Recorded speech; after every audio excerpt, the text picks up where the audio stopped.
is going on, my Jets family? How are we doing out there? I don't know about you, but I feel good. I feel really, really good. And there's two, we'll say three. There's three words to why I feel so good. Mike freaking White, baby.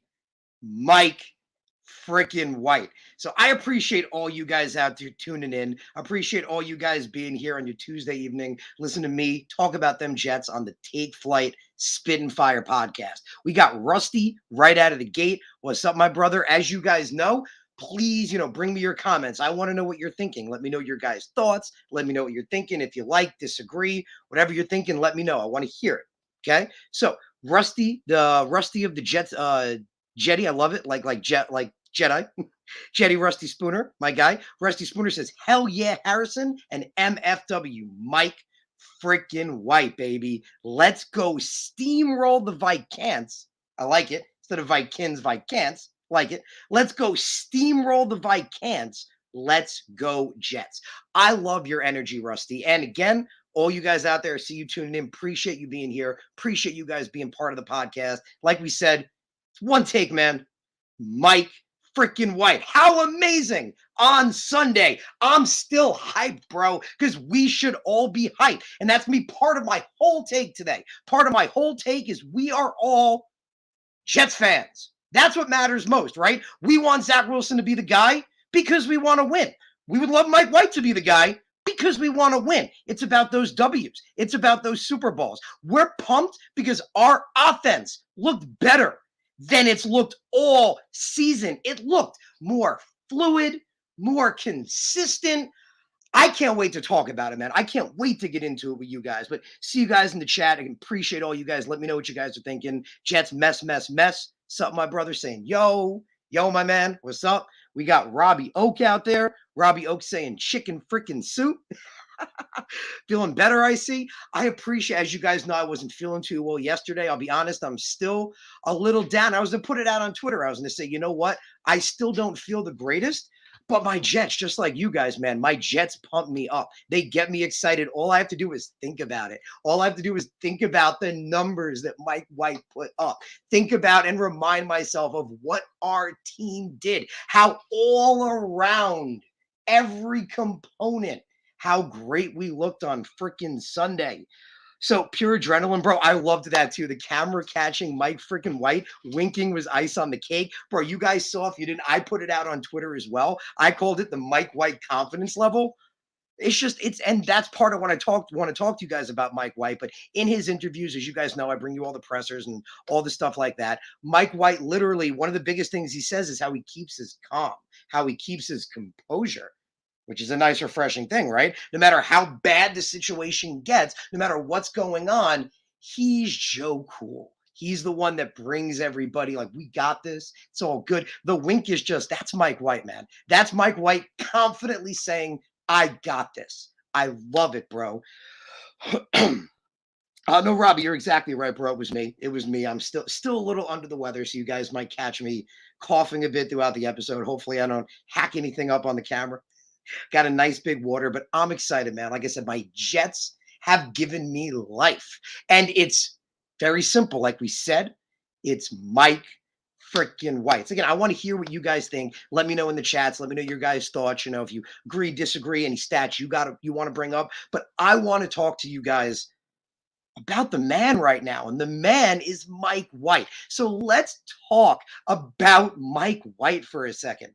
Like we said before, our offense, we've seen moments, right? This season with Zach Wilson. We've seen flashes. We've seen, this is what our offense can be. This game, the offense, look, for the first time, our defense wasn't terrible after like the first quarter. Let's be honest, right? Let's call a spade. In the first quarter, I was like, why is Trevor Siemian looking like a starting quarterback in the NFL? Like, what is happening? Why is Siemian looking so good? So our defense was struggling a bit, but shout out to Obrich and our defense, man. Adjustment. They made the proper adjustments and they came back out and they let no more points after that. They had 10 points the whole game. And our offense, man, our offense is the story. So Ryder points out, and Ryder, 100%, bro. That's what I was just saying. And that's what I want to start my Mike White take off with. That just like you're saying here, Ryder and Talon's PA, that I don't care who plays quarterback as long as we keep winning. It's all about the wins. Bro, the comment of the week, man. That is literally what I've been saying. That's it, right? And that was why Robert Saleh first made that decision, like we talked about here on my channel. When he said everything was on the table, everyone was like, oh my God. But when I took a sec to think about it, we talked about it here. I told you how much I loved it because it was that commitment to this team looks great. Our defense is one of the best in the league. We're winning now. We're a playoff team. At that moment, we were first team in the bubble. Right now, we're in the playoffs. Playoffs are ours right now, baby. It's ours to lose, which is important. Got to keep ourselves in the playoffs. But we were right there in the bubble. So that was solid. Remember, like he said, it wasn't just quarterback, even though, let's be honest, it was really just quarterback. But he said it wasn't just quarterback. We're looking at everything on offense because we want to figure out how to put the best product on the field to win. Well, what Mike White did, guys, man, I want to talk about Mike White. I want to talk about Mike freaking White. Let's talk about the numbers first. Let's talk about the amazing, what we've been waiting for from a quarterback, the amazing stats that Mike White put up. And then we'll ease into my take of what I think. So as you guys know, again, bring me your thoughts. Let me know what you're thinking in the comments. Definitely shout it out.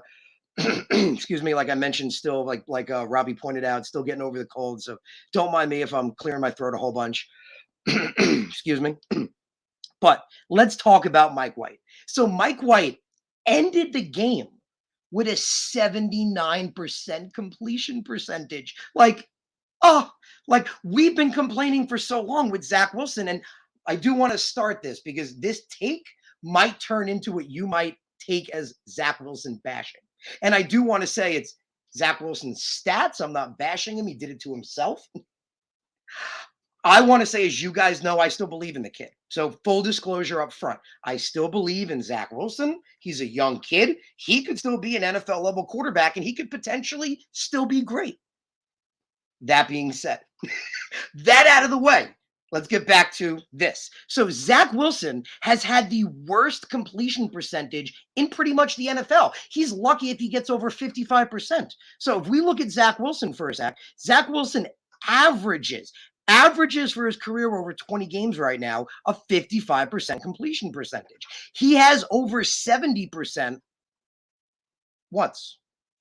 Zach Wilson, over the 20 games he's played, he has over 70% completion percentage once. Granted, it was against that Buffalo game against the top defense. And that's something, that got us all very excited. But he's done it once over 20 games. Mike White has played 5 games and he's only started in 4. And out of those, he now has a over 70% completion percentage twice. Zach Wilson has 1 in 20 games. Mike White has 2 in 4 career starts. So Mike White had a 79% completion percentage. And some would argue and say maybe, he has a high completion percentage because he didn't throw the ball that much. Well, that shit ain't true. Mike White threw the ball almost 30 times. Mike White threw the ball in that game almost 30 times. He went 22 for 28 and had that 79% completion percentage. Just what you want to see. He had over 300 yards. He had a 315-yard game. Now, Mr. Zach Wilson, out of his whole career, he's had 300 yards once. He did it in that Patriot game, which again was against the top defense, and he's come close a couple of times. Back in 2021 in week 4, he had 297 yards, and that's really the closest, but he's done it once. In 20 games, he's done it once. Mike White, again, in 5 games, 4 career starts, has done it twice. He's thrown for over 300 yards twice. And in both of the games that we remember talked about here, where we said they were his worst games, right? Excuse me.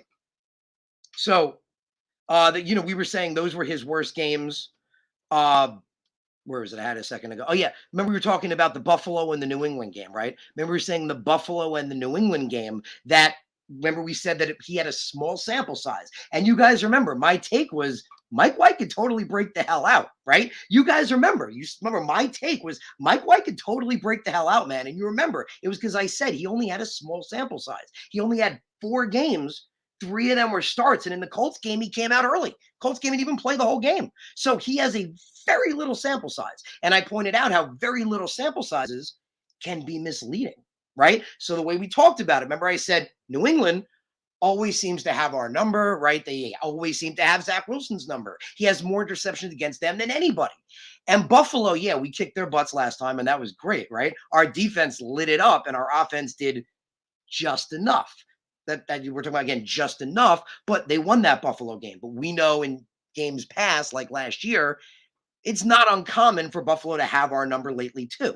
So I said, factoring in those, taking those 2 division games, if we factored it out, you remember I loved it. We had that Cincinnati game where he balled the hell out, over 400 yards and 3 touchdowns. He had 2 interceptions, but he had 3 touchdowns. Then you have that Colts game where, again, he didn't play the whole game.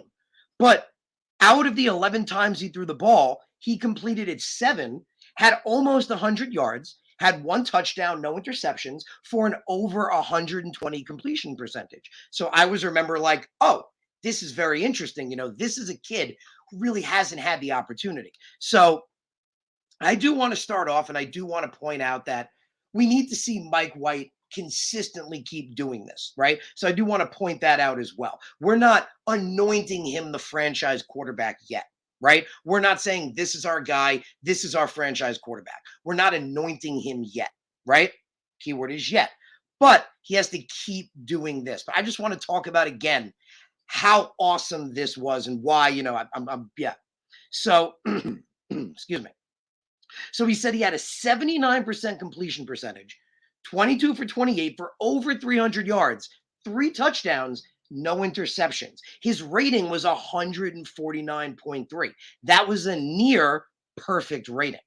Now, we talk about stats, right? Stats are the thing. And again, I do want to point out, you guys still know that I think, yeah, Zach Wilson could totally develop, right? We want him to develop. We used the 2nd overall pick on him. We would love to see him develop and become an excellent franchise quarterback.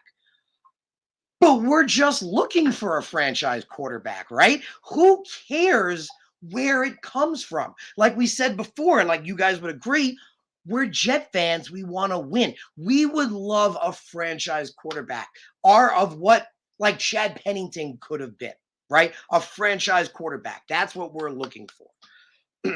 Excuse me. Right? So on that, we're not anointing Mike White yet, right? We're not anointing him. We're not putting, like, he's definitely the guy. But we have to be excited about what we've seen. And again, the sample size matters. We pointed out last year that Mike White put up those impressive numbers. This year, he had a better team. This year, he had better receivers like Garrett Wilson, right? A more talented team around him. Look what he did. So, and again, we say the numbers matter, right? When we talked about Zach Wilson, right? When we've talked about Zach Wilson, we've talked about how the numbers matter, right? That's been everyone's critique on him. Even though, again, I've said myself, I think he could still develop. We look at his numbers and bottom of the NFL in a lot of categories, right? So if we're looking at those numbers, don't we have to analyze Mike White in the same light? Don't we have to also look at the numbers? So again, all you guys in the chat, let me know what you're thinking. Let me know what your guys' thoughts are. So like Robbie says, preach. Appreciate it, bro. Appreciate it. But appreciate it, man. But we're looking at all these numbers to compare with Zach Wilson, a 2nd overall pick. Mike White was a 5th round pick. Let's take a moment with that for a second. And again, I don't want it to come across that I'm hating on Zach Wilson. This is just facts I'm pointing out, right? Zach Wilson was a 2nd overall pick. He was destined to be the guy. Everyone believed he can be the guy. He's gotten a long leash because of that. And again, obviously, he still has more of a leash, right? Obviously, like Robert Saleh said, and I want to address that as well. Robert Saleh said we could see Zach Wilson again, potentially. Right? He said that the plan is to get Zach Wilson back in at some point. We're gonna talk about that. We're gonna double back to that. Excuse me. But We're analyzing these numbers. We're looking at this. Zach Wilson was a second overall pick. He had all the opportunities to put the best product on the field, right? He's again, he's a rookie, so you'd say he has rookie struggles, like we've all said, but he's had 20 games. Mike White is a fifth round pick. He's the guy nobody saw coming. He's the guy that we were like, wow, like he surprised everybody, right? You guys remember my take back last year. I really wanted him to stay on as QB too. We hadn't really seen that much from him yet in the beginning of the season. I really wanted to see more of him because I remember I mentioned to you guys he hadn't had opportunities really at the NFL level, really no opportunities, right? But I talked about how I loved his football IQ in college. He had that interview that just blew my mind. And I was like, wow, this is a later round kid to keep your eye on. So guys, just give me one sec.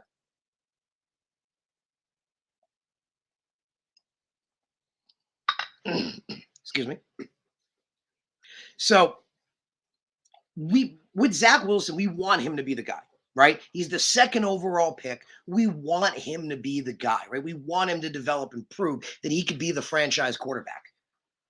There's that old saying, like, you don't look a gift horse in the mouth, right? I don't know if you guys ever heard that one before, or sayings just like that. Like we said before, who cares where our franchise quarterback comes from? We're Jet fans. We want to win. We talk about these numbers that Zach Wilson's put up, right? That's been the scrutiny on him. Look at the numbers. Look at, on the field, he's not hitting his open receivers, right? And we're going to come back to that one. Look at the numbers for Mike White. So we pointed out again, with lots of throws, insanely high completion percentages. So what about this last game where he had over 300 yards, 3 touchdowns, and no interceptions for, again, an almost perfect passer rating? Let's talk about history for a second. So we're talking about stats, right? Mike White is the 5th quarterback ever in Jets franchise history to have multiple 300-yard, 3-touchdown games. So when he did what he did against Cincinnati, we all thought, well, that was awesome, but it was a fluke, right? We thought it was a fluke because we go back to, he had that game against Cincinnati. He then came out against New England and he had a bad game. But we talked about again how you may want to take that game with a grain of salt because we know, and I mentioned that last week, that New England always seems to have our number, right? It sucks. I hate it, but we see it. Belichick always seems to have our number. He is Zach Wilson's number. So we take that game with a grain of salt. But that was the game that everyone was like, we fell back to earth. Well, after that huge game, everyone was like, well, is it a fluke, right? He did it again. That's the point. Mike White did it again. When someone considers something a fluke, when they do it again, that's them showing you that this is not a fluke. Again, before we anoint him as the guy, because we have Zach Wilson, we need to see him do it more, right? We need to see him consistently do this more. But what he showed us in that game is that this wasn't a fluke, right? What he did against Cincinnati, again, throwing the ball 45 times and having an 82% completion percentage in that Cincinnati game, having over 400 yards and 3 touchdowns. We thought, again, maybe that was a fluke, right? You can't, if you look at this last game, he's proving it to you. Again, he threw the ball almost 30 times and he had a 79% completion percentage. He had over 300 yards and 3 touchdowns. And like we just said, he's talking about stats, right? Everyone wants to compare everybody to stats, right? Zach Wilson, we always talk about his negative stats. It needs to work the other way around too. We need to be like, well, that's a second overall pick that's gotten every opportunity in the world. Here's a 5th round pick that hasn't gotten many opportunities. Here's a 5th round pick that's been off the roster, who's been a 3rd stringer, who's had to work his way up and get his opportunities. Cinderella story, baby. Cinderella story.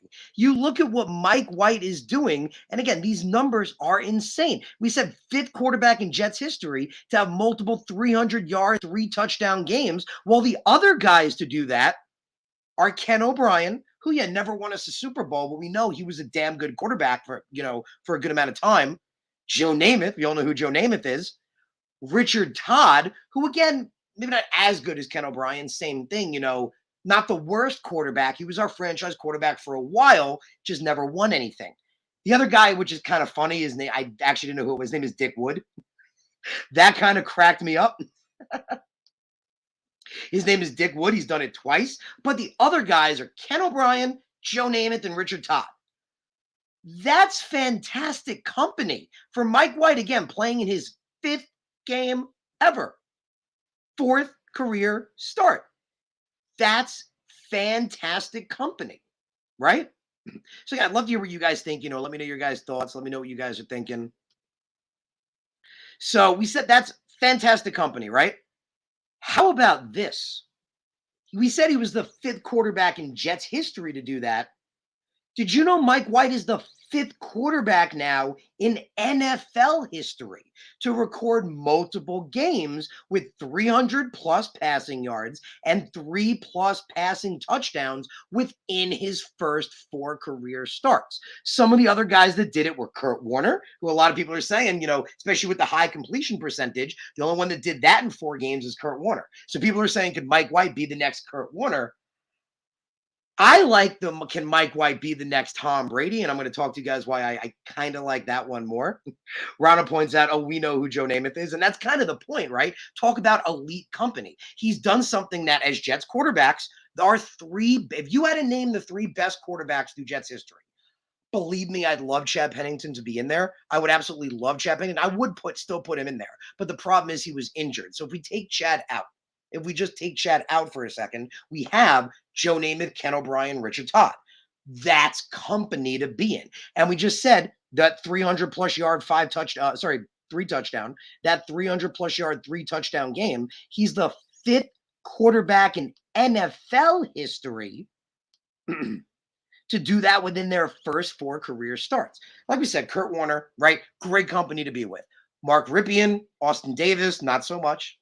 Maybe Mark Rypien, right? But not so much. Now, there's only one other quarterback that's done it in the modern era. All of these guys are later on. There's one guy that's done that in the modern era.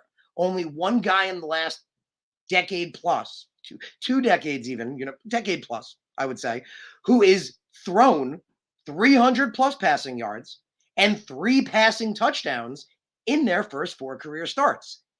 And I think you guys know the answer to this one. It's Patrick Mahomes. So we just took Mike White and we put his name in a sentence with the best Jets quarterbacks we've ever had, right? Richard Todd, who again, the worst of the 3, excuse me, never won us everything. Same as Ken O'Brien, never won us anything, but they were Jet franchise quarterbacks for many years and put up some solid seasons. And the other one's Joe Namath. We all know who Joe Namath is. The other guy is Patrick Mahomes. That's who we're putting Mike's White name in the conversation with. So we again talk about, and again, I do want to stress, I don't not believe in Zach Wilson. I'm just pointing these things out for the argument of Mike White, right? Zach Wilson was a 2nd overall pick. He was supposed to be the guy. Like we just said, he's been given every opportunity. He's a young kid and he's a rookie, and it's taken him time to learn, like any NFL quarterback. But what I don't understand, and maybe you guys can correct me if I'm wrong, what I don't understand is, why can't that same logic be applied to Mike White? Everybody keeps saying, and I've heard this, right? And you probably heard it too. If Mike White doesn't have a huge, great game against the Vikings, it's over, right? If Mike White doesn't have a huge, great game against the Vikings, that's it, right? He can't be the guy. Well, why does Zach Wilson, a 2nd overall pick, who's had more opportunity, that we're saying he can get better, he can improve. He's only had 20 career starts, right? He's a young kid. He can still be the guy. Give him time. He makes mistakes. Why with Mike White, a 5th round pick, a guy like we said, who was not given the opportunity? Remember, in interviews, even Garrett Wilson and everyone in the locker room, they love Mike White in the locker room, by the way. We know that. They love Mike White in that Jet locker room. Those players love him, man. The chemistry is gold. But with Mike White, they all said, this is a guy Wasn't even on the roster at points. When he was a third stringer at times. Garrett Wilson pointed out how he saw him always putting in the work, always working hard. He was taking every rep he could. That's what Garrett Wilson said. Taking every rep he could, getting every opportunity he could. So why is it that if Mike White doesn't have a great game against the Vikings, it's over? I don't understand the logic. It's because we want Zach to be the guy.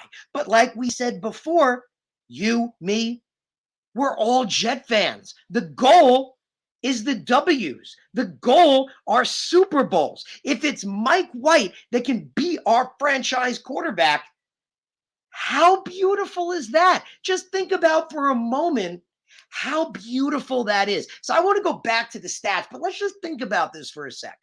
Us Jet fans, we know we've had the shittiest luck when it comes to quarterbacks, right? At least lately, over the last 15 years, maybe. Many would argue, and I would say I thought Sanchez, could be pretty good, right? I thought when you put a good team around Sanchez, he played well. So pretty much from Sanchez on, just garbage, right?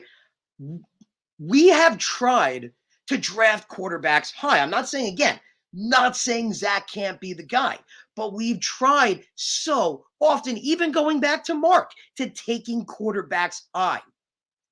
How beautiful would it be? And everyone, again, wants to compare him to Kurt Warner. I like the Tom Brady comparison because Tom Brady, just like Mike White, was a guy. And again, I hate Tom Brady. You guys know I freaking hate Tom Brady. We all hate Tom Brady. But Tom Brady was a late round pick, a 6th round pick that nobody gave a second thought to. He had to earn his opportunities, and he made the most of them when he first got them. Isn't that what Mike White is doing? Mike White is a 5th round pick that we said never got opportunities, right? Everywhere he went, he never got opportunities. His first chance to play NFL football in the, not preseason, but in the regular season was with us, was with the Jets. Before the Jets, he had never played in the regular season before. So again, just looking at those numbers we said before, just going back to them for a sec. And again, I do want to stress, I don't hate Zach Wilson. I'm just pointing out the numbers, right? We said Mike White has thrown for 300 plus yards and 3 touchdowns twice already. He's only played a 5th round pick. He's only played 5 games. He's only started 4 of them. And we all know what happened in that Colt game. He got banged up and he had to come out. Out of all that, he's thrown for 300 plus yards and 3 touchdowns twice. Mr. Zach Wilson has never done that. Again, I'm not shitting on Zach, but over the last 20 games, the 20 opportunities he's had as the 2nd overall pick, he has never thrown for 300 plus yards and also 3 touchdowns. We pointed out he's only thrown for 300 yards once, and that was that Patriot game where he had those horrendous mistakes. He had those mental mistakes that we were all like, even if you guys remember, that was my take where I was like, even my take on Zach, obviously changed after that. But with that, I was like, those were bad mistakes. He has to learn from them, right? He has to learn and get better. So we've been saying that about Zach Wilson for a while, right? He's a young kid. He's only just getting his opportunities. Oh, he's struggling. It's understandable. Why are we not saying the same things about Mike White? Why is Mike White not just getting the same opportunity? If Mike White was a 5th round pick, shouldn't he be looked at with an, oh my God, more, right? Like, this is a 5th round pick doing things that our 2nd overall pick on the same offense, in the same system, has never done. These are things to think about, right? So other things, because again, I love pointing these stats out about Mike White. These numbers are beautiful. Let's point this one out for a second. The Jets offense had their best game in years. We had more yards per play since 2008. We had more 20-plus yard touchdowns since 2008. We had more yards per pass attempt since 2019, and we had more third down conversions than 2020. And shout out to Rich Cimini. He's the one that pointed this out. But look at these numbers. In fact, there have only been 8, forget seasons or anything, days, 8 times. There's only been 8 times ever that a Jets quarterback has thrown for 300 plus yards, had an over 75% or more completion percentage, and 3 or more plus touchdowns. Mike White has 2 of them. A stat that only 8 times Jets quarterbacks over all of our history have only done it 8 times. Mike White has 2 of them. Ken O'Brien has 4 of them. Geno Smith has 1. And we all know what Geno Smith has now become. Shout out to Geno, man. He's killing it at Seattle. Just taking a second to say Geno finally got his opportunity. Good for him. He's taken the most of it, which is awesome. Good for Geno Smith getting his. But Mike White has done that twice. So let's look at these numbers for a second. We said before, comparing the numbers between the two guys, right? Zach Wilson has played 20 games. Mike White has played 5. 5. In those 5 games, Mike White 2 times has over a 70% completion percentage. Zach Wilson has only done that once in many more games. Mike White has over 300 yards twice. 2 times does he have over 300 yards in those 4 career starts. And again, Zach has only done it once. And let's look at passer rating for a second. Mike White has had an over 100 passer rating 3 times. He's had 4 career starts, and he's had an over 100 passer rating 3 times. Again, I still believe Zach Wilson can be the guy. I do want to point that out. But do you know how many times Zach Wilson has an over 100 passer rating? Once. He's done it once. Once in 20 games. And Mike White has done it 3 times. And he really didn't play the whole Colts game. So let's say 4.5. He's done it 3 times in 4.5 games. So again, we thought that Cincinnati game was a fluke, right? Because he had that bad game against New England. But you guys remember my take. We talked about it, that I felt really small sample size for Mike White. It was very misleading. If we took out the New England and the Buffalo game, 2 teams that have had our number before, regardless who's at quarterback, his numbers were promising. Look what he did. These statistics are amazing. So again, like I pointed out before, we can't anoint him just yet, right? We can't anoint him just yet and put the crown on his head and say, we have found our franchise quarterback. But just like before, if you guys remember, we said my take with Zach Wilson was, if you remember, that it wasn't time to sound the alarm, but it was time to put the hand on the trigger, right? And start thinking about it. It's too early to anoint Mike White, but feel free to stare at that crown a little bit, right? Feel free to just stare at that crown, because these numbers are impressive. Again, we look at Zach Wilson through a statistical light. That's the lens that everyone's been using to look at him. If we look at that lens through Mike White, it's insanity. It's beautiful. So let's talk about the things Mike White did in the game for a sec. And shout out to all your guys' comments. Ryan, I want to hear what you guys are thinking. Robbie Oak says, please be our Tom Brady, LOL, but I'll settle for Nick Foles and get us his own statue. You guys remember I pointed that out on Twitter, right? I pointed out, just like the Eagles did, backup quarterbacks have won Super Bowls before. Again, I'd love to see Mike be the guy, right? I want to see Mike be the guy potentially with what he's done. It's really promising. But backup quarterbacks have won Super Bowls before. We are in the playoffs right now. We kicked the Bears, but we have a big game coming up against the Vikings. If we can beat the Vikings, we can make a run, man. If we can beat the Vikings, who have, again, not a good passing defense, right? And not the greatest defense, but they are a good team. They're a winning team. If we can beat the Vikings, we have a good chance with the rest of our schedule. So I do want to talk about Mike White's play, but again, appreciate all your guys' comments. Appreciate Rusty, excuse me, Rusty Spooner points out, imagine if Mike, I love it, Mike F. and White, love it, bro. Imagine if Mike F. and White does what he did in college, but in the NFL. That'd be crazy awesome. That's the point, man. Again, fifth round pick. This is a guy who hasn't gotten the opportunities, right? He's like Garrett Wilson said, like the Jet, they love him in that locker room. They love Mike White because why wouldn't you love a guy that since he's been in there just grinds? He just grinds and grinds and grinds and waits for his opportunity. And when he gets it, this is what he does. Isn't that the whole point? The whole point is to make the most of your opportunities. Mike White from a mantle with a flashing light is yelling, look at me, look at me, look at me. Look what he is doing. Excuse me.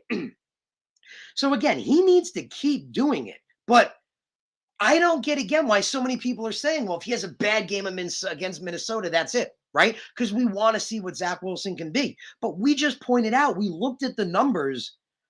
Again, I don't hate Zach. You guys know that. I want to see Zach develop, potentially be the guy.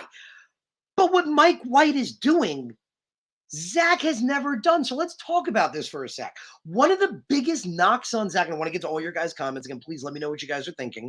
One of the biggest knocks on Zach was him missing open wide receivers, right? Not reading the field well, not reading it well, and not seeing open receivers or missing them. Mike White read the field like he knew what it was going to be. He read that field beautifully. He took almost every time. This is my biggest take on Mike White that I loved.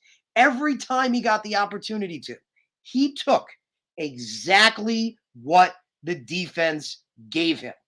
And that's what you want. Yes, he took a couple of calculated risks. They were smart risks, like that throw to Elijah Moore. People don't give him enough credit. That big play that Elijah Moore had where he cut back out, he was in tight coverage. Elijah Moore was in legit. Go rewatch that play. Elijah Moore was in legit tight coverage, and Mike White threw that ball in a window.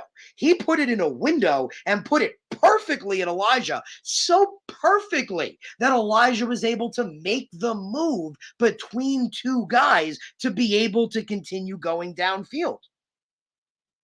So, like Mike points out, and that's kind of the point I'm going with here, Brady was pick number 199. If you go by that stat, that's why I don't get this take, you guys. And please help me understand it. Maybe you guys, I don't understand this take of if Mike White sucks it up during Minnesota, it's over. It's over. Well, what he did in Cincinnati, what he now did last Sunday, that's him showing you that this is not a fluke. It's a flash. That's how we need to look at it. This isn't a fluke anymore. It's a flash of what this kid can be. And we said before, all the credit we're giving Zach, he's a young kid.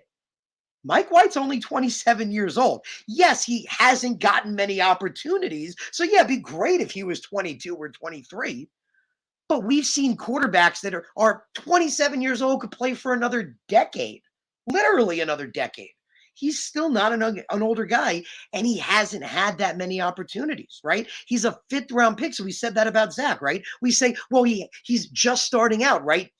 Last year he was a rookie. Now he's a second year guy. Isn't it the same for Mike White? If Mike White really never got any opportunities except for the preseason prior to last year, doesn't that kind of make his regular season games something you should evaluate through a rookie lens? Doesn't that make this year something you should evaluate through a sophomore lens? If Zach Wilson had put up the games that Mike White has put up, that would be it. That would be it. We'd be heralding him as he is here. Zach Wilson has arrived. He is here to save us. We have found our answer. Because he was the second overall pick.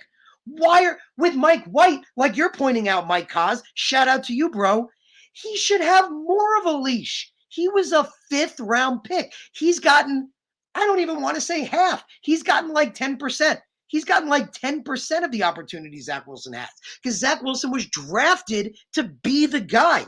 Everyone believes in him to be the guy. When he screws up, we point out that he's young because he can still be the guy.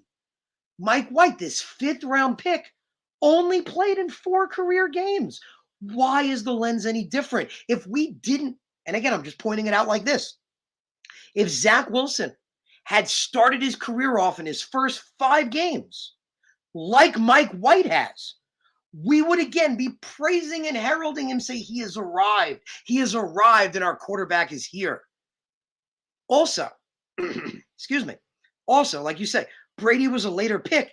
Mike White didn't get the opportunities. Like we said, no one believed in him. He never got any chances until he came to the Jets. And like Garrett said, all that shout out, bro. Working hard, grinding.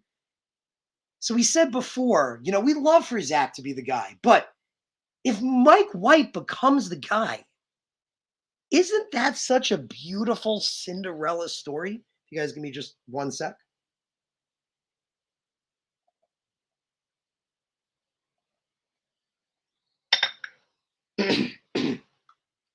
If Mike White becomes the guy, isn't that just a beautiful story? I mean, like you see with Tom Brady. And I think you guys are going to love this one. I got a surprise for you. You're going to love this take, I think. So Tom Brady was a later pick, right? He got his opportunity, made the most of it. That's exactly what Mike White is doing. It took him longer, but he's getting his opportunity and he's making the most of it. Now here, and you guys are going to love this one, I think. Let's talk about a great Jets linebacker. Let's talk about Mo Lewis. So you guys all know who Mo Lewis is. Mo Lewis was a great Jets linebacker, right? He was fantastic. He holds a lot of records for the Jets.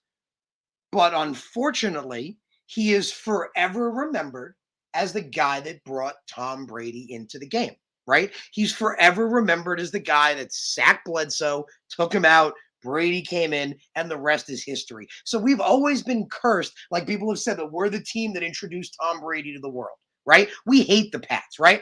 Fuck the Pats. You guys know I don't curse too much, but fuck the Pats, right? Fuck them. You're going to love this one then. If Mike White proves to be the guy, the only reason he's gotten this second opportunity is because of that Patriot game where Zach Wilson was so bad, they decided to bench him to give Mike White his opportunity.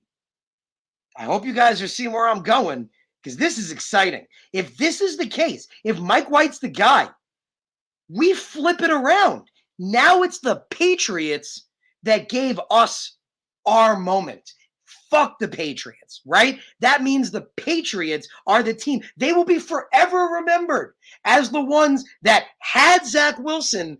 They're the ones that had Zach Wilson's number, got him benched, and then Mike White came in, and just like we said about Tom Brady, think about that for a second. The Patriots could forever be remembered as the team that had Zach Wilson benched, we got Mike White back in, and the rest was history. Think about that sentence, right?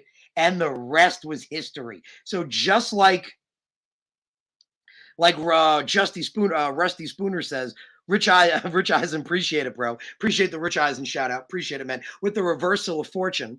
Oh, no, you're saying with him. I think that's so funny. I thought you were saying that's funny, man. I thought you were saying my take was like Rich Eisen. I was like, I'll take it, bro. Rich Eisen's legit. So I was like, I'll take it.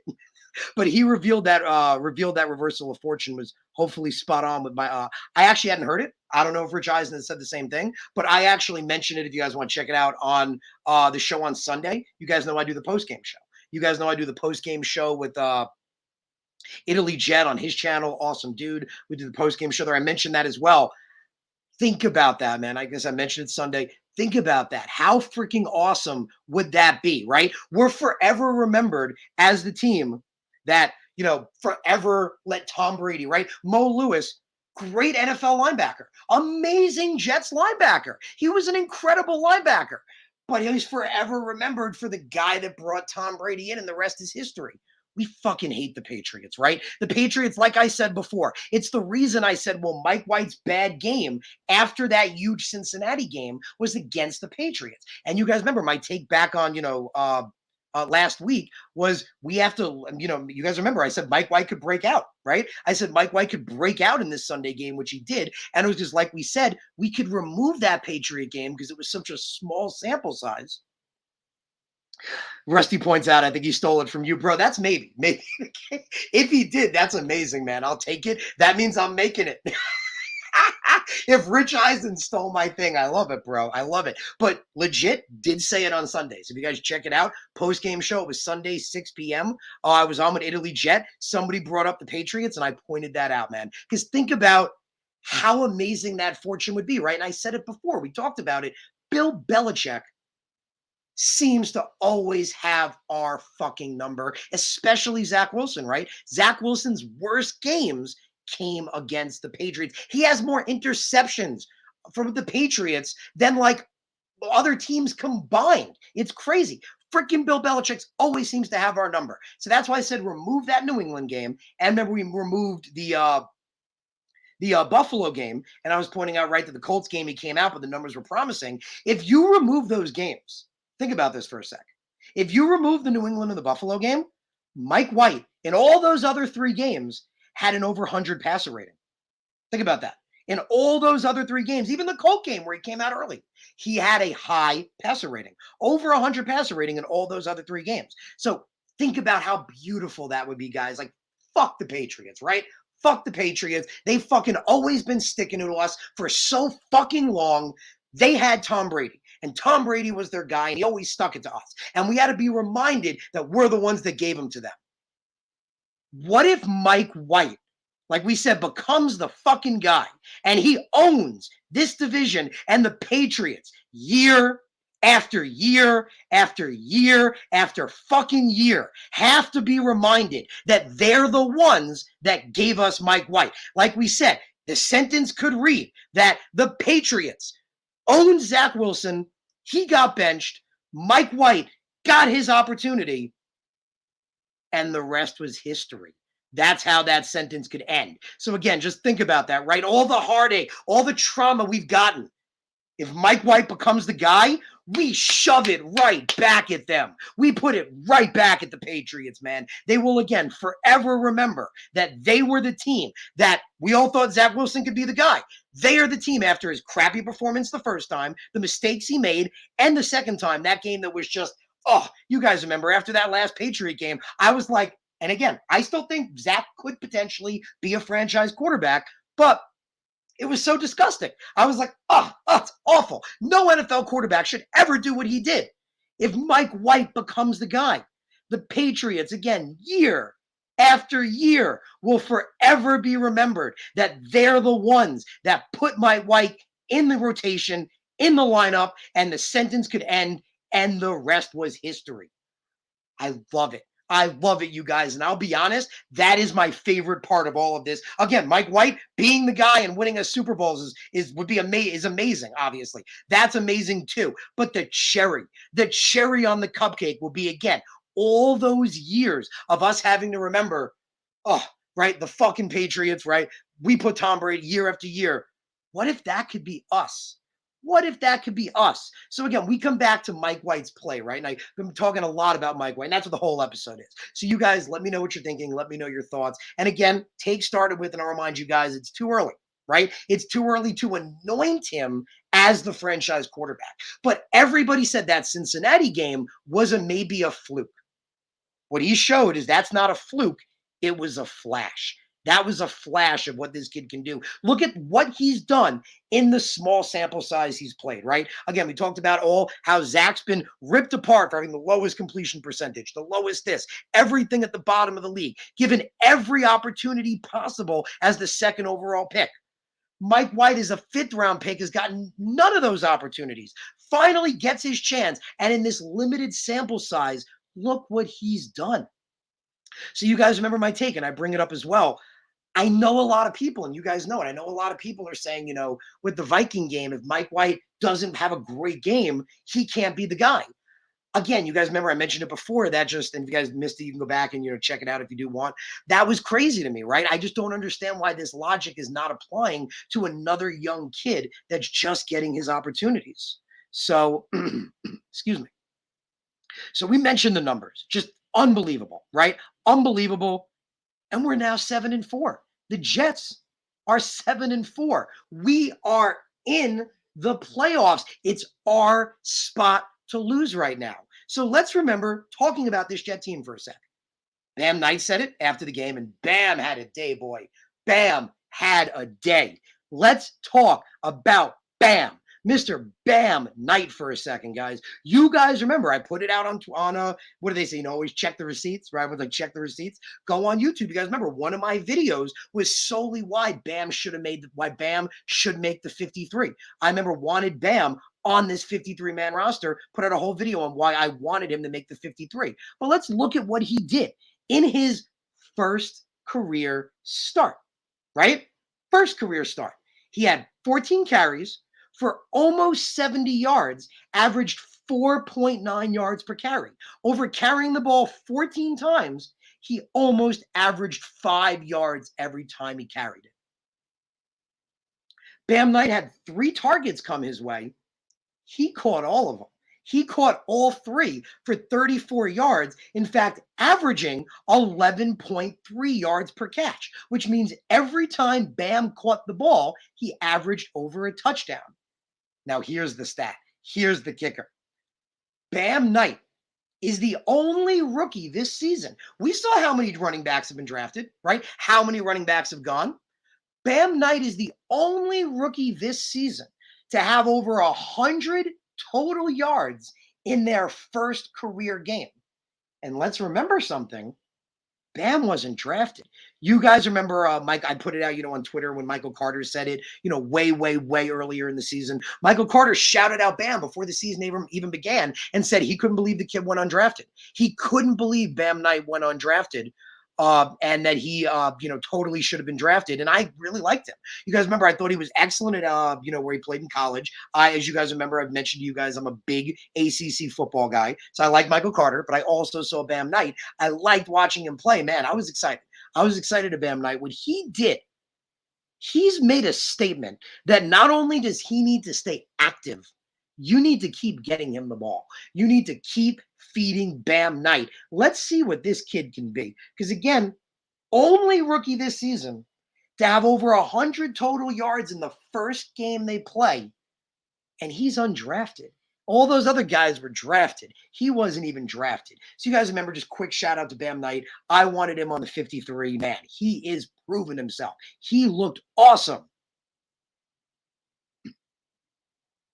So a shout out to all you guys. I love your guys' comments. I love all the things you guys are saying.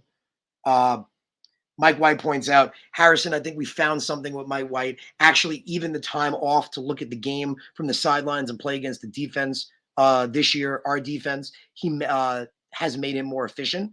Definitely, man, has totally made him more efficient. But again, the beauty is just he hasn't had that many opportunities, right? He hasn't had many opportunities. He's worked his butt off. Remember, like Garrett Wilson said, wasn't even on the roster at points when he was a third stringer. He was the third string guy. Remember, Garrett shouted him out for constantly working hard, putting in the effort. He said that he took every snap he could get. He took every snap he could get to earn his opportunities. And that's all you could want, right? Another guy to shout out for that, Bryce Huff. You guys know, been following me a long time. You guys know I'm a huge Bryce Huff fan. I love Bryce Huff, man. I've been saying since back in his days in Memphis that he's an excellent edge rusher and he's going to show everybody, right? I've had him on the channel a couple of times. You guys have seen him on here. He's an awesome, awesome dude. Love having him on. Man, he is a guy that wasn't getting many opportunities in the beginning because he was undrafted. Every opportunity he's had, he's made the most of. By making the most of them, he's gotten more opportunities. That's how it works. So let's pause for a second and talk about what Robert Saleh said yesterday, because I think it surprised me a little bit. But then when I took a second, I stepped back. I think it was like coach speak. It was code. So I'm curious what you guys think. Let me know in the chat. Let me know what you guys think. Let me know your guys' thoughts. But so yesterday, Robert Saleh said that we're going to keep rolling with Mike White, is what he said. But I still make the call. And when Zach Wilson's ready, we're going to have him play. And that was like, wait a minute. Wait a minute. Wait a minute. When Zach Wilson's ready, he's playing? So the first question is, what makes Zach Wilson ready, right? Robert Saleh said he will be the decider and that it's day to day when Zach Wilson is ready. The kid is resetting right now, right? If you're resetting, that doesn't happen in a week. I mean, it would be great. It would be great. But shit, we always say Rome wasn't built in a day. Excuse me. He needs to, like Robert Saleh said, he has to go back to his fundamentals. There's something we saw it in that freaking Patriot game. There's something fundamentally wrong to what he was doing. That doesn't get fixed in a week. So that was my first thing. And then I'm like, well, why would you bench Mike White if he's performing well?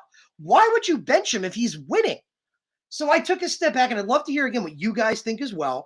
But I think it was coach speak. I think, again, what's Robert Saleh going to come out and say? He's going to come out and say, well, if Mike White plays great, fuck Zach Wilson. Right? He can't say that, right? That's something he can't say, right? I like what Rusty's saying. That's funny. Shout out. Rusty's saying, he's saying that Zachy Poo, I love that Zachy's little nickname. Zachy Poo is the fourth bullet in the QB gun revolver. So that's my take. I think it was coach speak. After first thinking about it, it took me a minute because, like you guys just saw, that was my process. I'm like, wait, what does ready mean? It takes him it's going to take him a long time to reset. What if Mike White keeps winning? My brain went 1,000 miles an hour. Then I was like, wait, hold on, timeout. Robert Saleh, again, can't come out and say, if Mike White plays great, fuck Zach Wilson, right? He can't say that Zach Wilson won't be the guy because he was a second overall pick. So basically and please let me know what you guys think, the way I took it was, I interpreted it after thinking about it more, that Robert Saleh is basically saying, and the reality of what he's saying is, this is Mike White's job to lose. We have Zach Wilson. He's resetting. If we choose that Mike White's not playing well and he's not playing up to the par that we want him to play at, we will see Zach Wilson. But it's Mike White's job to lose. If Mike White puts up more games like he did Sunday, if he continues to win like he did Sunday, benching him can't even be in the conversation. It can't even be a possibility of a conversation you're having. Because like we said, it's about W's. It's about winning, right? That was our take. The whole thing we've started with we love for Zach to be the guy, but Mike is looking so great. Can he be the guy? It all comes back to we're Jet fans. We want our team to win. We're sick of what we were. We're sick of the years of being the laughingstock. Joe Douglas, Robert Saleh has changed that. Culture change, right? They have brought in the right guys, the right attitude, the right players, the right mindsets, and our team has changed. It's beautiful. But we need the W's now. The W's are what matters. The Super Bowl rings, that's what matters. So if Mike White wants to be the guy, and I ask you guys this, we were saying Mike White, late round pick, right? Could Mike White be the next Tom Brady?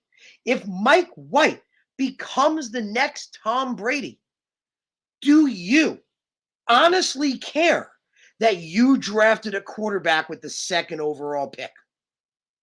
And I'm being honest. I'm serious, because I'll be honest. If Mike White becomes a legend, I don't give a fuck.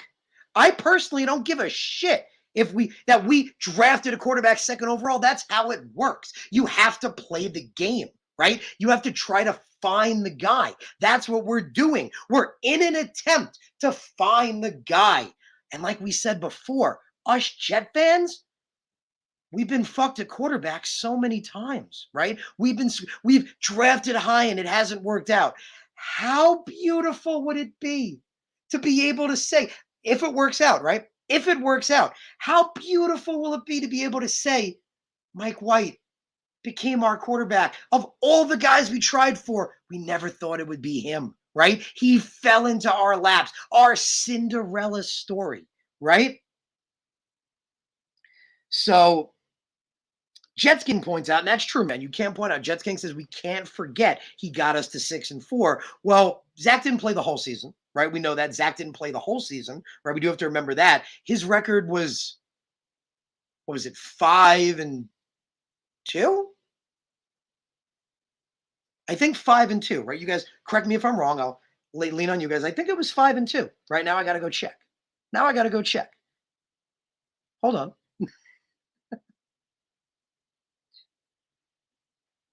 Yeah, that's what I thought. 5-2. So Zach Wilson's record is 5-2 on the season. It's good, right? But let's talk about some things for a second. Again, please don't take this as Zach Wilson hate speech. Okay. It's not, I'm just making a comparison here, right? Just making a comparison. So the biggest thing we've been saying about Zach Wilson, people are saying, we're saying he was a game manager, right? He was only taking what the defense would give him. And he's been making mistakes, and he hasn't, even to the point where in this last game, I pointed it out as well, in the last game he played, he wasn't even showing me the things that I loved about him in BYU. Those things that I were like, this is what's gonna make Zach Wilson great. I was ceasing to see that. And that's why, again, we talked about it. Remember in the show I had just last week, couldn't praise Robert Saleh more. What he said, that whole quote, you guys saw I put it out on Twitter because couldn't paraphrase any of it. It was beautiful. What Robert Saleh said with benching Zach Wilson, it was perfect. It was exactly that we want to allow him to retool. We want to see the things again that we fell in love with. So again, we're Jet fans. We want Zach to be great, right? We would love for Zach to be great. But think about everything we've just talked about, right? Think about all the numbers we've talked about. Think about all the things we've said Mike White has done in the little sample size he's given us, right? And think about all the things that we were saying Zach Wilson didn't do the same in the bigger sample size. And if Zach was the second overall pick, given every opportunity, and Mike White is a 5th-round pick that was given no opportunities, had to scratch and crawl and dig and drag for everything he got, doesn't he deserve more of a leash than, oh, if he fucks up against Minnesota, that's it, right? Doesn't he deserve more of a leash? So, I appreciate all your guys' comments. Appreciate all the things you guys are saying. Great stuff, you guys. You know, like Jets Gang says, hopefully Zach Wilson gets right. We hope it, right? We hope Zach gets right. But again, like we said before, we have all these things. Zach Wilson, we're saying he's a young kid, right? He makes mistakes. All these things we fell in love with. What Mike White is doing at an NFL level is amazing. Again, this last game, almost threw the ball 30 times, had almost an 80% completion percentage. Against Cincinnati, he threw the ball 45 times and had an over 80 completion percentage. Like we said, and again, I'm not trying to crap on Zach Wilson. I'm just pointing out facts, right? In the 20 games Zach Wilson's played, he's put up 300 yards and 3 touchdowns. Never. It hasn't happened yet. I'd love for it to happen, but it hasn't happened yet. Mike White has done that twice. And again, the 4 career starts he has. That's crazy. It's flashes. So we should be excited about what we're seeing about Mike White. So let's go back to the play because I mentioned it before and I appreciate all your guys' comments, appreciate all the things you guys are saying. But what I wanted to compare the play, right? So remember, we said with Zach, the biggest knock on him, he wasn't seeing open receivers, right? He wasn't reading the field well. Mike White, like we said earlier, he read the field like he knew what it was going to be. My favorite take, and I mentioned it to you guys, Mike White took exactly what the defense gave him over and over and over again. And hey, we mentioned, fucking I hate Tom Brady. Fuck Tom Brady, right? But we're saying, can Mike White be the next Tom Brady? One of the reasons Tom Brady was great, right? Because he hopefully should be done freaking soon, hopefully. One of the reasons Tom Brady was great was he always takes what the defense gives him. He's known for that. That's how you win football games. It's nice to try to go big and make a big play. Mike White did that a few times. He took a few smart, calculated risks, and every single one of them panned out. Again, that throw to Garrett Wilson, that double back in the end zone, that was a great throw that he made, and great decision. And that throw to Elijah Moore, again, can't stress it enough. Rewatch that play where Mike White hit Elijah Moore, where he made that double out and was able to get 60 something yards. His throw was perfect. Elijah Moore had two guys on him. Elijah Moore had one guy a little behind him and another guy a little ahead of him. It was like a line, basically. It was a defender, and Mike White hit him perfectly. Mike White hit Elijah Moore perfectly in the hands, perfect accurate pass, right where it had to be, to the point where we saw Elijah Moore able to make an amazing move to get away from those two guys. The only reason he was able to do that was because the throw was utterly perfect. That wasn't what the defense gave him. You guys give me 1 sec.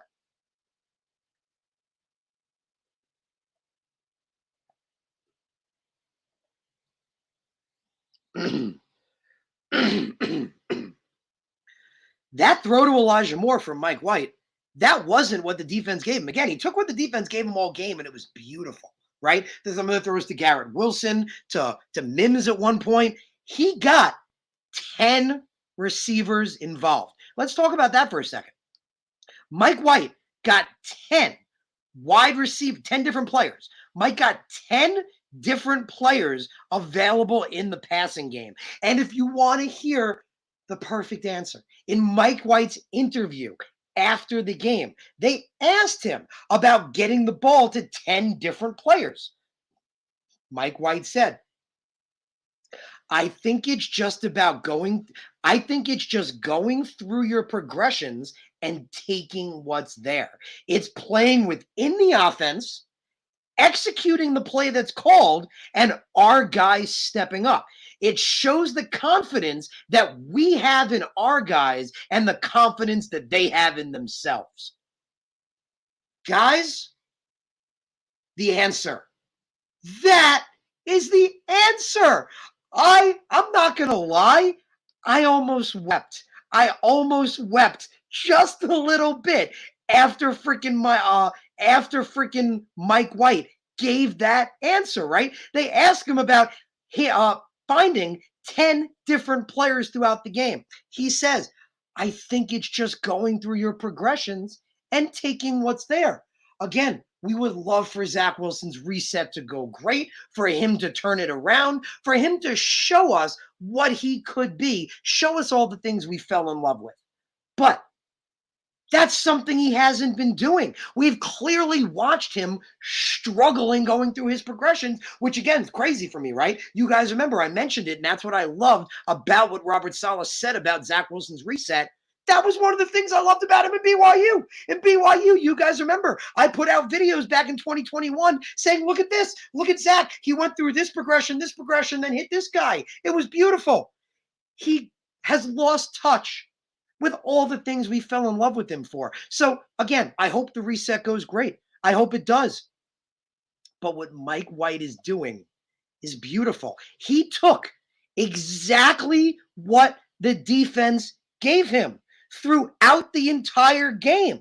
And what did that lead to? An almost 80% completion percentage, throwing the ball almost 30 times, over 300 passing yards, 3 touchdowns, no interceptions, no mistakes. So why don't we look at that Cincinnati game and go, wow, he threw for 45 times, had an 82% completion percentage, had over 400 yards and 3 touchdowns.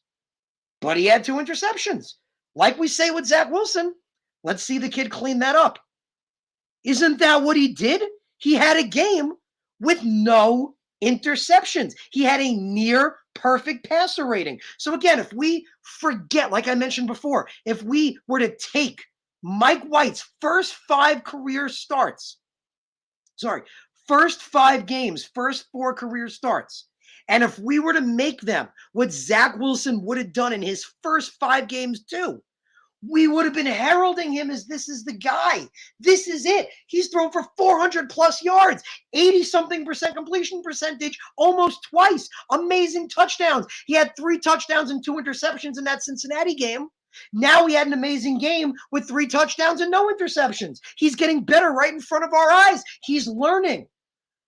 But because Mike White is a 5th round pick and because we want Zach to be the guy, in my opinion, and I think you guys would agree, I think we're looking at this the wrong way. Mike White, as a 5th round pick, deserves a longer leash, right? He's a 5th round pick, like we said, that was given no opportunities. And again, the locker room loves him. The Jets locker room loves Mike White. Again, like we said earlier, who doesn't love the story of a quarterback that nobody believed in, nobody gave a chance to? Before he came to the Jets, he had years of never getting an NFL start in a regular season, never happening. He comes here, he lays it all on the line. He shows what he can be. And you guys remember my favorite take, right? If Mike White can prove to be the guy, which he still has to do, again, I love what I'm seeing, but he still has to prove that he can be the franchise guy. If he becomes the guy, like we said before, all those years of the freaking Patriots, always watching them dominate and remembering, oh, we're the ones that put Brady in. Like we said earlier, who's the game that got Zach Wilson benched? The Patriots. So, right? Think about that, right? That's my favorite. Remember, guys, that's my favorite take of all of this. If Mike White becomes the guy, it could turn into years after years of the Patriots watching Mike White dominance and having to remember that they are the reason that he got his chance, right? Think about, we say Mo Lewis sacked Drew Bledsoe, Tom Brady came in, and the rest was history. How beautiful will it to be able to say, to possibly be able to say that New England got the best of Zach Wilson, got the 2nd overall pick benched.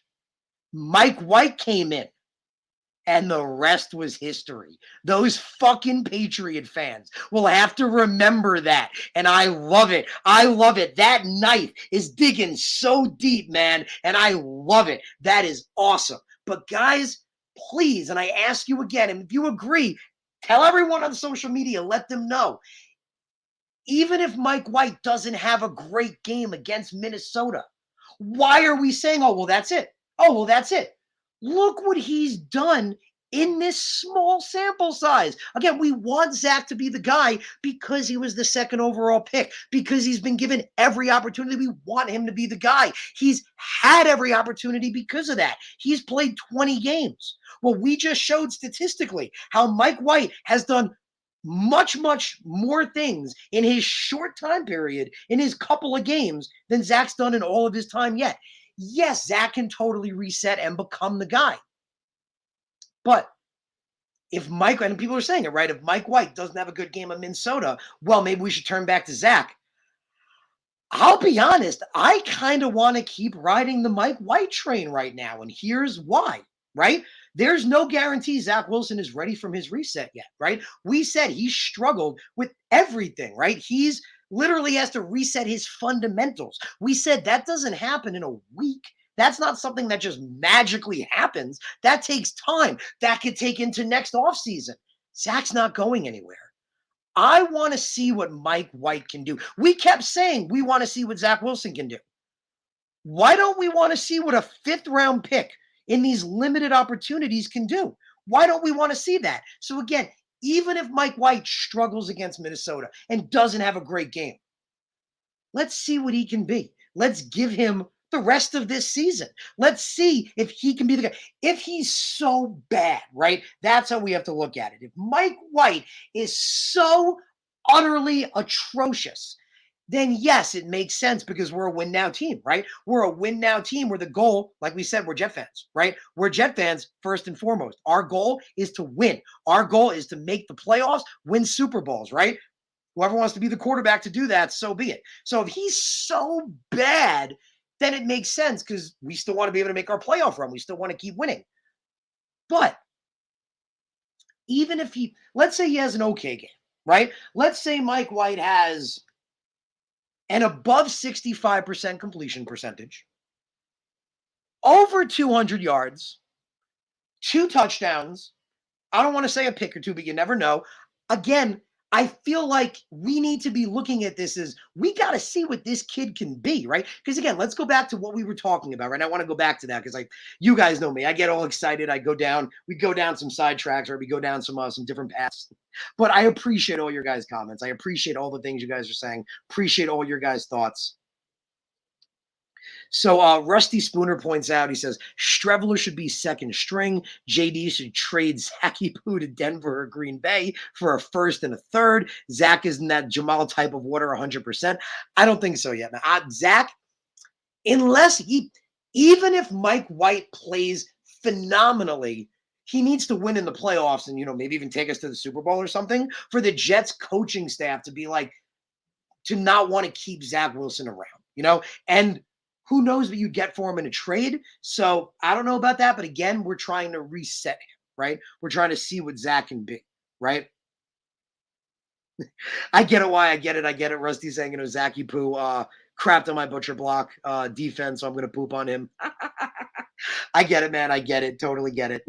So like Jeff says, shout out to Jeff. Jeff said White goes through his progressions, makes good decisions, and delivers the ball, something Zach hasn't done. Yeah, so let's go back to that, right? Let's talk about that. So we said one of the biggest problems Zach had, like we said, right, was going through progressions, which is weird because that's something he did well at BYU, and he's missing open receivers, right? All season, we've seen people on social media circling open guys, be like, here's an open guy, Zach missed them both, right? Mike White is doing a phenomenal job of, again, taking exactly what the defense is giving him. That's what he's doing a fantastic job of. He took exactly what the defense gave him, didn't force much, and the few times he took calculated risks. Again, that throw to Elijah Moore, that was a bit of a risk. That was in a tight window.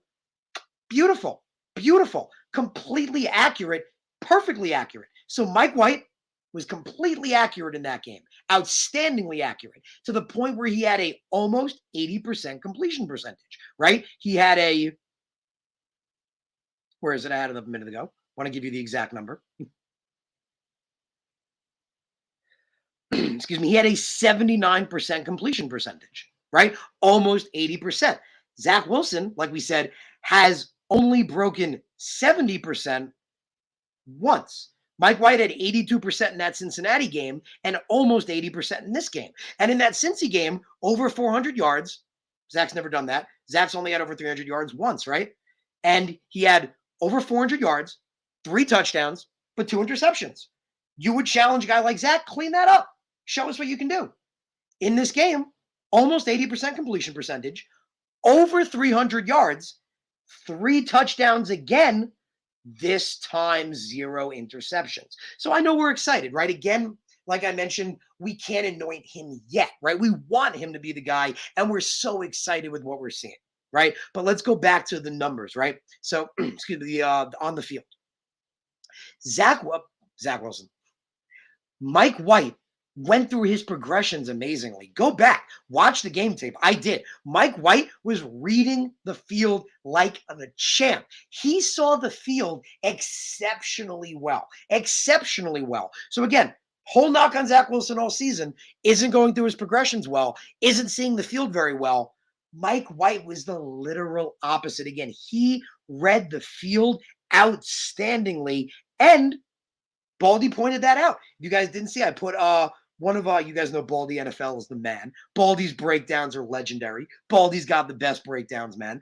Baldy put a breakdown out on Mike White's game, literally said that he had outstanding, I'm going to get the exact quote was that he had outstanding vision of the field, basically, that he viewed the field amazingly, that he read the field almost perfectly. And again, his completion percentages, his yards, his touchdowns without the mistakes, his almost perfect rating shows that he read the field beautifully. Our offense played better than it has played all season, right? Give me just 1 sec, you guys. Just 1 sec.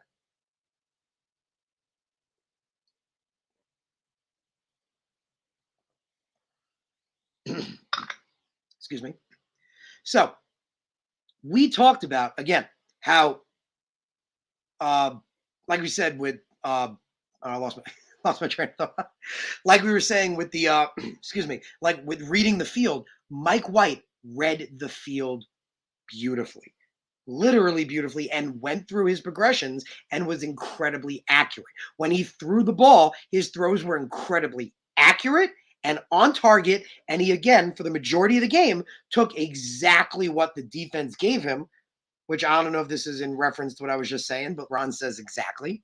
Exactly, right? He took exactly what the defense was giving him. Shout out, Ronald. Appreciate you, Ronald. Appreciate all you guys out there. So, all your guys, please let me know your comments. Let me know what you guys are thinking. Definitely, hit me up. Definitely want to hear it. But, man, Mike White took exactly what the defense gave him pretty much the whole game, which was beautiful. Like we said, forget Tom Brady, right? F that dude. But he was great because that was something he always did, right? He always was great at taking exactly what the defense gave him. And that's what you want to do, right? The defense is going to give you something. Maybe it's a slam. Maybe Garrett gets open on that play. Maybe they overcompensated on the right side of the field. Whatever it is, the defense is going to give you something. Zach Wilson has struggled to find it. Mike White has been finding it. He consistently found it on Sunday. So appreciate all your guys' comments. Appreciate all the stuff you guys are saying. So shout out to Anthony Hopkins. Anthony Hopkins points out Mighty Mike White. I like it.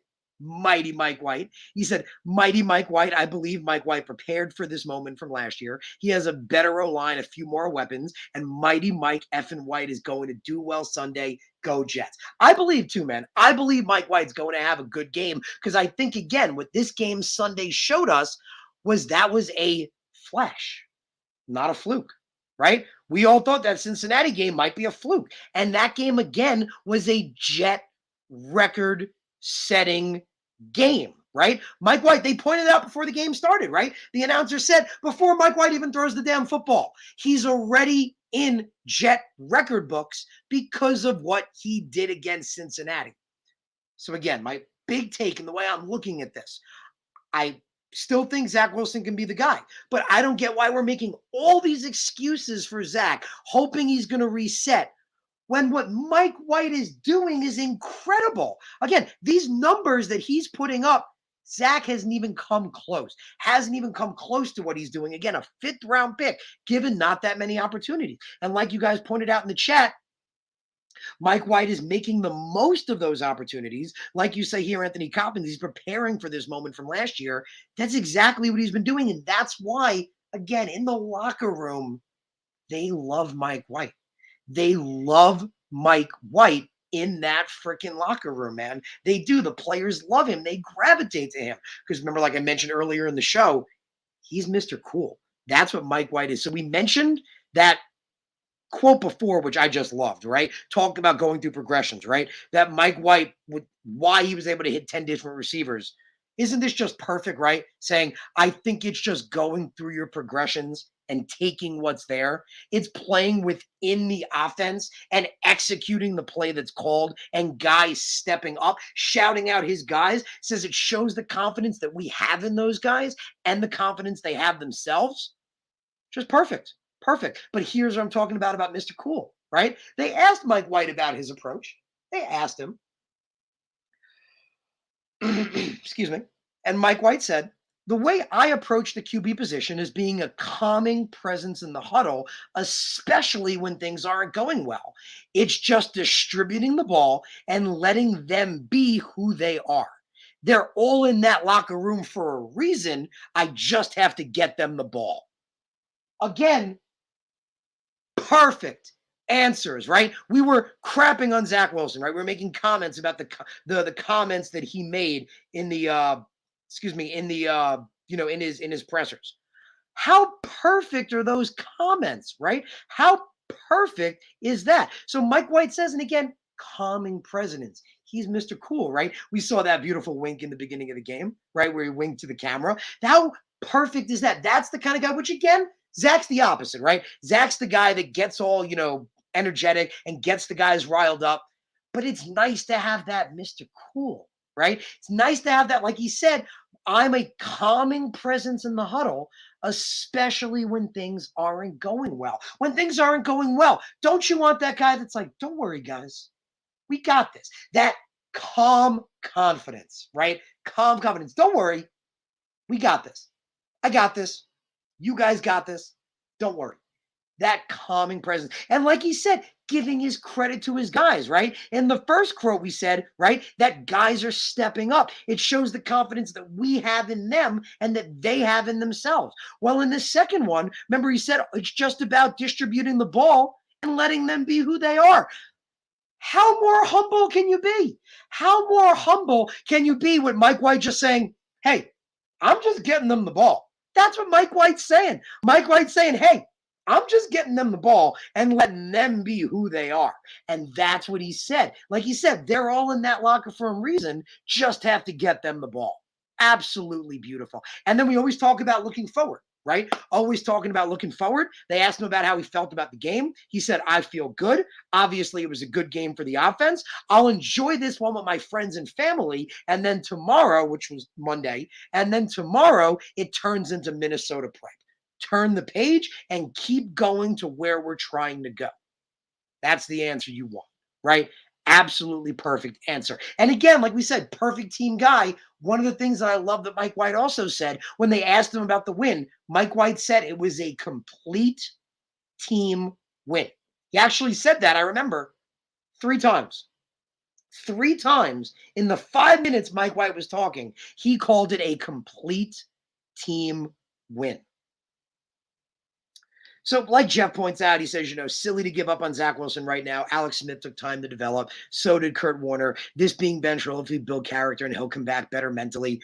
That's what we want, right? No one's giving up on Zach. But, and again, maybe you guys will agree. I just don't get this mentality why second overall pick, supposed to be the guy, he gets every pass, right? And he gets his chance to reset, right? And we believe he's going to, come back great. Why would Mike White, a 5th round pick, only 4 career starts, putting up legendary numbers, putting up record setting, remember we mentioned the beginning of the show, right? What Mike White did in this game, the 300 plus yards he had and the 3 touchdowns he had, he's the 5th quarterback in Jet franchise history to do that, joining guys like Joe Namath, Ken O'Brien, and Richard Todd. And he's the 5th guy in NFL history to do that within his first 4 career starts, joining guys like Kurt Warner, but there's only one guy that's done that recently. Remember when we said the only guy that's done that recently is Patrick Mahomes.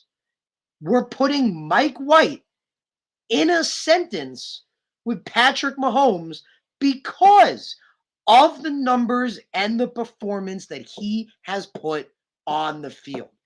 Absolutely impressive. So again, we have to see him continue to do it, but we have to be excited with what we're seeing because like we said, this last Sunday, our offense looked more consistent, looked more efficient, looked more fluid than it has all season.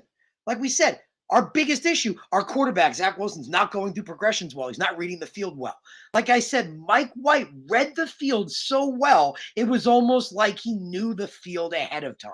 That's how well he was reading it because he took, the more often than not, like we said, exactly what the defense gave him. And he made smart, calculated risks and highly accurate throws. He threw the ball highly accurately. And you guys know my take on Mike White has always been he's a prototypical NFL quarterback. He's got the height. He's got the size. He's got the physicality. He can stand in the pocket and take a hit, and he can run. He's not the fastest guy, but he can run for some yards. He doesn't have the strongest arm in the NFL, but his arm is strong. It's not as strong as Zach Wilson's, but he has a strong arm, right? All the intangibles are there. Checks every box. What he's done, we can't ignore. We literally can't ignore what he has done. So like Jeff says right here, he has so many playmakers that he can kill it after the catch. White's 100% correct. Dude, and I couldn't stress this more. I loved it. That's the answers you want. Mike White's literally saying, hey, these guys around me are great. How more? We wanted Zach to be humble, right? Remember, I said to you guys, we wanted Zach to take a bite of humble pie, right? How more humble do you need to be, excuse me, to literally say, hey, I'm just the guy getting them the ball, right? Hey, I'm just the guy getting those guys the ball. They're what's great. They're the one doing their thing. Again, this locker room loves Mike White. And it's the same reason we want to believe in him. This guy puts his head down, does the work. Like we said, like Garrett Wilson said, takes every rep, every snap, and every opportunity he gets as a third stringer to work his way up to get his opportunities. And again, we've been talking about it the whole episode. Look what he's done in the opportunities he's been given. He is literally setting Jets records and NFL records. And like we said with the numbers, doing things that if Zach Wilson was doing what Mike White is doing, we would be saying, oh my God, he's here. He's here. He's arrived. We found our quarterback. Why is it not more promising when a fifth round pick does it? So shout out to all you guys. Appreciate everyone in the chat. Let me know what you guys are thinking. Like always, let me know your guys' thoughts. Let me know your comments you guys are thinking. So Edward points out, shout out to Edward Mascari, says, married with kids, he needs his starting job. Family can be a motivator, right? Everyone has, to talk about that for a sec, everybody has their own motivator. Robert Saleh's talked about that before, right? Everybody has their own internal motivator. Everybody has whatever it is that gives them that drive. And we have it too, right? It's whatever gets us up in the morning. It's whatever keeps us going, especially when things get rough. Maybe that's Mike White's motivator. We don't know what it is, but man, he's got a motivator. Because again, how beautiful is this story? How beautiful is the story of a guy nobody saw coming, right? We said ourselves, we've tried to draft quarterbacks high for so long. Isn't it just so beautiful to possibly be able to say, if it turns out this way, right, that we have a great defense, a great offense, and we fell into our quarterback. We fell into a franchise quarterback. It hasn't happened yet. Obviously, he has to keep putting up games like this, but this is impressive. Like Jets Mess says, it's up to White to keep his job. It's in his hands. And you guys remember when, like I mentioned on, Saleh's presser Monday, that kind of at first threw me through a loop when he's like, when Zach Wilson's ready, he'll play. But like I mentioned, we went through a bunch of things. I, took it with a grain of salt. And I was like, what he's saying is exactly that, right? Exactly what you're saying, Jets Mess, that it's his job to lose. It's Mike White's job to lose. If he keeps winning and he keeps us in the playoffs, if we make the playoffs, that's huge. What Mike White has done, again, these numbers, we thought maybe it was a fluke. I feel like, again, what he did Sunday, he's saying, this is not a fluke. This is a flash. This is what I can be. A fifth round pick. Maybe we found our Tom Brady, right? People want to say Kurt Warner. That's an awesome comparison as well, right? So like Jeff points out, and Jeff, 1,000%, bro. 1,000%, Jeff. This is exactly what I'm saying. It's ridiculous, but for some reason, pedigree of being drafted second trumps somebody who can just play. There are many top quarterback picks that didn't make it. Again, full disclosure, like I said, I'm hoping Zach can be the guy, right? I'm hoping he can reset and become something great. But that's the point, right? Why are we looking at it as, oh, well, if Mike White doesn't play well against Minnesota, that's it, right? If he doesn't play well, it's over.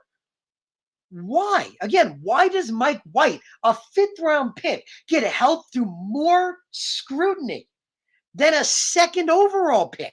If anything, it should be the other way around. If anything, we should be like, how ridiculous is it that a fifth round pick is putting up numbers that Zach Wilson has never even come close to? How about that? How about things like that, right? We talked about it before. We talked about all these numbers, right? What Zach has done and what Mike White has done in this small sample size. What Mike White has done is unbelievably impressive. Unbelievably impressive. So Jeff points out, is it GM ego? I don't think so, man. Joe Douglas, I don't look at him as an ego guy. I think, just like, Robert Saleh basically said, he couldn't come out and say, well, if Mike White plays great, fuck Zach Wilson, right? He couldn't say that it's Mike White's job to lose because then people are going to be like, what the fuck about your second overall pick? I think what Robert Saleh said again was coach speak for just, again, it's Mike White's job to lose right now. He's gotten his opportunity, and that's the whole point, right? We said before, Tom Brady, a sixth round pick that nobody expected to see coming.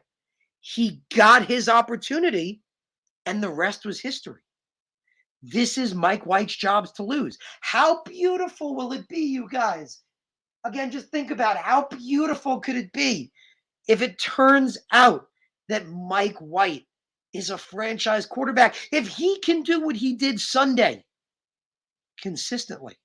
Think about that for a sec, right? Think about, like we were just saying, that if what we saw Sunday from Mike White, what if that's a flash, right? What if, like we said, in 4 career starts, he's had both those games with over 80% and close to 80%, over 300 yards in one, over 400 yards in another. In the 400-yard game, he had 3 touchdowns and 2 interceptions. You would go, oh, let's see you clean that up.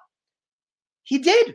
He had 315 yards, 3 touchdowns, no interceptions for an almost perfect passer rating. So again, exciting, you guys. He's got to keep doing it. We have to see him keep doing it. But at the same time, I don't think if he, again, if he's, and that's the point, if he's atrocious, right? We said if he's absolutely god awful, which I hope doesn't happen, but he's just so bad, then the question will be risen because we have a guy like Zach Wilson on the bench. We're hoping that he's going to be able to become the guy, and we want to keep winning, right? But if Mike White even just has an okay game, we need to approach it again with the same way when Zach had okay games. We're like, he's a young kid. He's learning. He was a rookie. He's a second-year guy. There's going to be ups. There's going to be downs.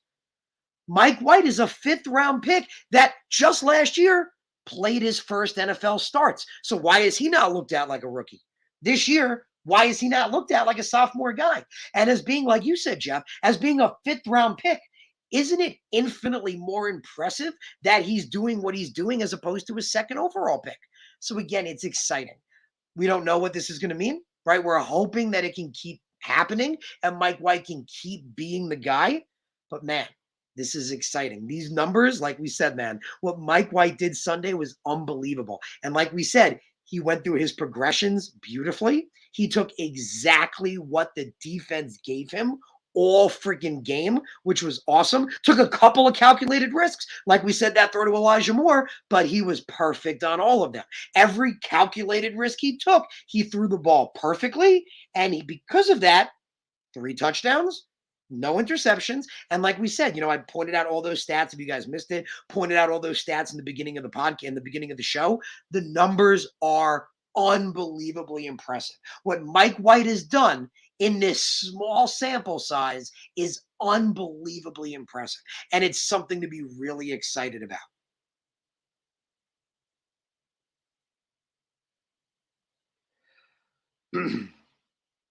So, yep, Edward points out, right? Edward points out round 5. He wears number 5, round 5. I'll be honest, I'm not 100% sure if that's exactly why he wears number 5. Maybe that's the case. If it is, that's pretty cool. But like you said, same draft as Darnold, as Mayfield, as all of those guys. He was a 5th-round pick, and that's the beauty of it, right? We talk about Tom Brady, right? Tom Brady became the guy, and it was amazing. He put up unbelievable games. That's what Mike White is doing. Mike White is putting up unbelievable games. We need to be super excited. So again, it's too early to anoint him, but I don't like the way we're looking at this, right? Remember, like I mentioned to you guys before, I don't like the way we're like, well, if he doesn't have a great game against Minnesota, that's it, right? What he's shown us in this small sample size is unbelievably impressive.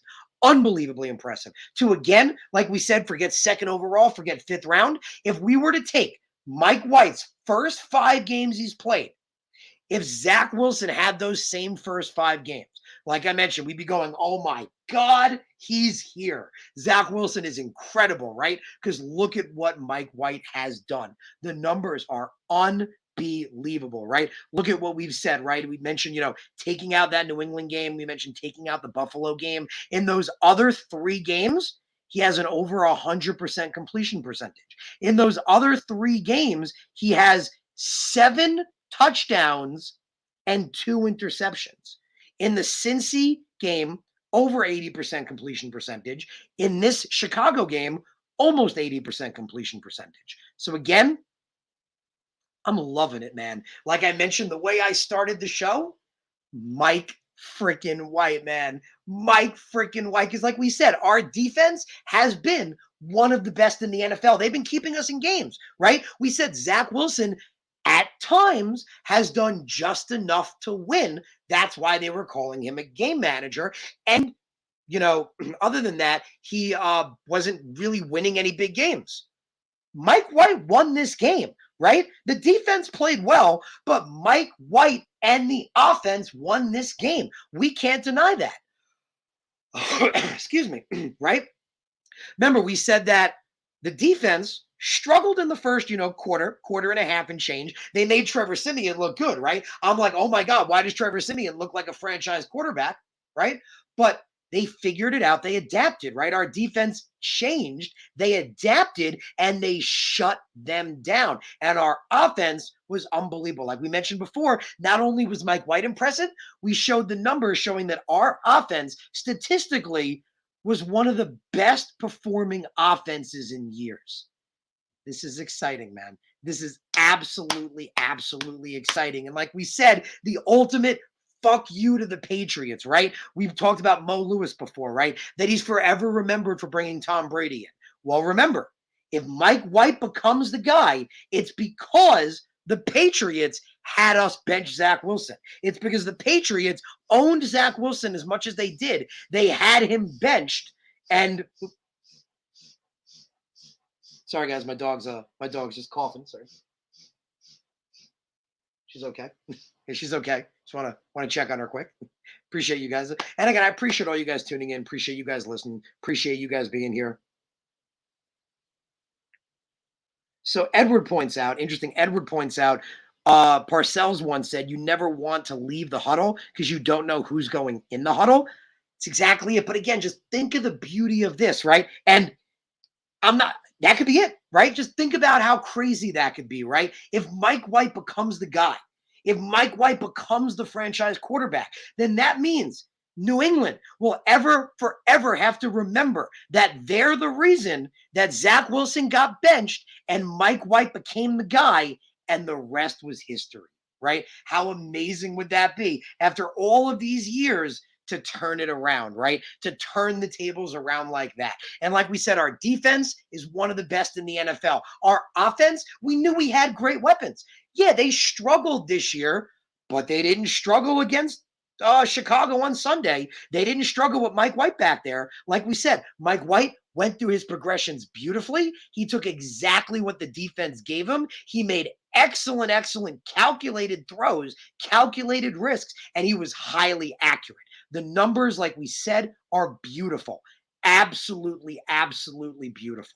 So all you guys out there, I appreciate you guys tuning in. I know usually I do my show on Mondays. Appreciate you guys being here on Tuesday because as I mentioned, I was a little under the weather, still am, but even though I wanted to still bring you guys my show, so, powering through, even though still, not 100% powering through, but I appreciate you guys being there. I appreciate you guys tuning in. If you haven't, if you could please subscribe to the channel, that'd be greatly, greatly appreciated. And hey, if you like the shit that's been coming out of my mouth, if you can give it a like, I would also really, really appreciate it as well. So thank you guys very much. Greatly appreciate all you guys. Appreciate all you guys tuning in. So again, as you know, my show is normally on Mondays, live at 7 p.m. Eastern Standard Time. Please tune in like this. I love chatting with you guys, man. I love, it's this. You guys will make this so much fun.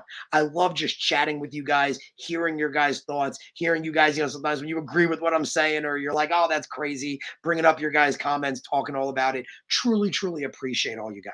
So again, thank you for tuning in. Thank you guys for being here. Appreciate all you. I'll see you, throughout the week as well. I'll bring you as much content as I can, but be there next Monday for my live show. Again, thank you guys for tuning into the Take Flight Spit and Fire podcast. Let's get a win this Sunday, right? Let's kick some Minnesota ass. Let's have Mike White do the same thing. And like we said, Mike White showed us on Sunday that Bengal game wasn't a fluke. That was a flash. And we saw another flash Sunday. If Mike White does against Minnesota what he did this Sunday, we got to start accepting it, man. We got to start accepting that we found a quarterback that for the first time we got lucky. Luck happened to us. That, hey, our Tom Brady, a 5th-round pick that busted his ass, worked his tail off, that nobody saw coming, became the guy for us. How amazing would that be? So let's go, Mike White. On Sunday, show everybody who you are. Again, you've been flashing. Like we said, people want to say, all this stuff, not believing in you. Man, what you've done is impressive. What Mike White has done in these starts is absolutely impressive. Let's keep going, Mike White. Do it again Sunday. Let's kick some ass. Let's get another win. Show the world it's not a fluke. Show the world that you are a franchise quarterback. Appreciate you guys in. I will see you guys next time. Thank you for tuning in. Let's go, Jets.